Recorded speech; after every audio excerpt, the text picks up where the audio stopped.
दोस्तों, आपने कई सारे ग्रंथों किस्से कहानियों में सुना होगा कि कैसे मानव और दानव दोनों ने अपने तपोबल और अपने अच्छे कर्मों से भगवान को प्रसन्न किया हो। तो आज हम ऐसी ही एक कहानी सुनेंगे जिसमें कैसे एक बूढ़ी औरत ने भगवान गणेश जी को अपनी भक्ति से ठग लिया।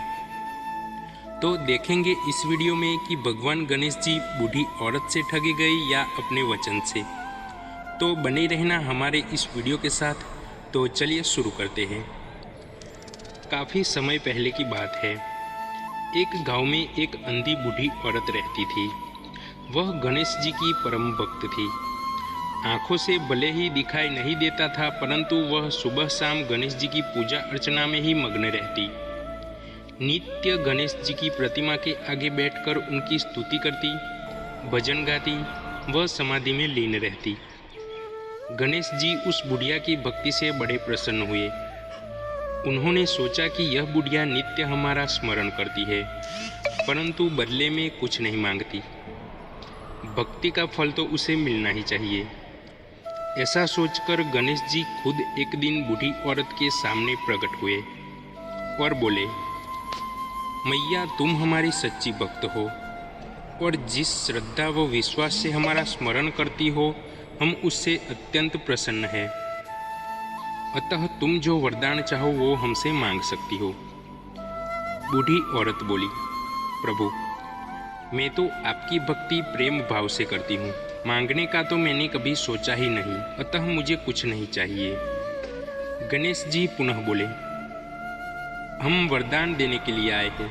बूढ़ी औरत बोली, हे सर्वेश्वर, मुझे मांगना तो नहीं आता, पर अगर आप कहे तो मैं कल मांग लूँगी। तब तक मैं अपने बेटे व बहू से भी सलाह मशवरा कर लेती हूँ कि मुझे क्या मांगना चाहिए। और गणेश जी कल आने का वादा करके वापस लौट गए। बूढ़ी औरत अपने बेटे और बहू के पास जाकर उन्हें सारी बात बताकर सलाह मांगी कि उन्हें गणेश जी के पास क्या मांगना चाहिए। बेटा बोला, माँ, तुम गणेश जी से ढेर सारा पैसा मांग लो, इससे हमारी गरीबी दूर हो जाएगी और हम सब सुख चैन से रहेंगे।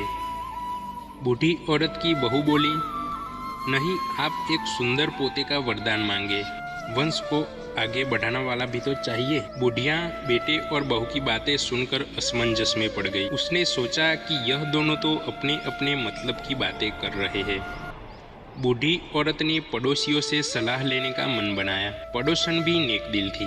उसने बूढ़ी औरत को समझाया कि तुम्हारी सारी जिंदगी दुखों में कटी है, अब जो थोड़ा जीवन बचा है वह तो सुख से व्यतीत हो जाए। धन अथवा पोते का तुम क्या करोगी? अगर तुम्हारी आंखें ही नहीं है तो यह संसारिक वस्तुएं तुम्हारे लिए व्यर्थ है, अतः तुम अपने लिए दोनों आंखें मांग लो। बूढ़ी औरत घर लौट आई। बूढ़ी औरत और भी सोच में पड़ गई। उसने सोचा कि कुछ ऐसा मांग लूँ जिससे मेरा बेटा और बहू दोनों का काम हो। लेकिन ऐसा क्या हो सकता है? क्या मांगूं, इसी में सारा दिन व्यतीत हो गया। बूढ़ी औरत कभी कुछ मांगने का मन बनाती तो कभी कुछ, परंतु कुछ भी निर्धारित न कर सकी। दूसरे दिन गणेश जी पुनः प्रकट हुए तथा बोले, आप जो भी मांगेंगे वह हमारी कृपा से आपको अवश्य प्राप्त हो जाएगा। यह हमारा वचन है। गणेश जी के पावन वचन सुनकर बूढ़ी औरत बोली, हे गणराज, यदि आप मुझसे प्रसन्न हैं तो कृपया मुझे मन इच्छित वरदान दीजिए। मैं अपने पोते को सोने के गिलास में दूध पीते हुए देखना चाहती हूँ। बूढ़ी औरत की बातें सुनकर गणेश जी उसकी सादगी व सरलता पर मुस्कुरा दिए। बोले, तुमने तो मुझे ठग ही लिया है। मैंने तुम्हें एक वरदान मांगने के लिए बोला था, परंतु तुमने तो एक वरदान में ही सब कुछ मांग लिया। तुमने अपने लिए लंबी उम्र तथा दोनों आंखें मांग ली है। बेटे के लिए धन व बहू के लिए पोता भी मांग लिया। पोता होगा, ढेर सारा पैसा होगा, तभी तो वह सोने के गिलास में दूध पिएगा। पोते को देखने के लिए तुम जिंदा रहोगी, तभी तो देख पाओगी। अब देखने के लिए तो आंखें भी देनी पड़ेगी। फिर भी वह बोले, जो तुमने मांगा है वे सब सत्य होगा। यूँ कहकर गणेश जी अंतर्ध्यान हो गए। कुछ समय पाकर गणेश जी की कृपा से बूढ़ी औरत के घर पोता हुआ और बेटे का कारोबार चल निकला तथा बूढ़ी औरत की आंखों की रोशनी वापस लौट आई। बूढ़ी औरत अपने परिवार सहित सुखपूर्वक जीवन व्यतीत करने लगी। तो दोस्तों, आपको यह कहानी पसंद आई हो तो कमेंट बॉक्स में ज़रूर बताइएगा कि गणेश जी बूढ़ी औरत की भक्ति से ठगे गए या अपने वचन से।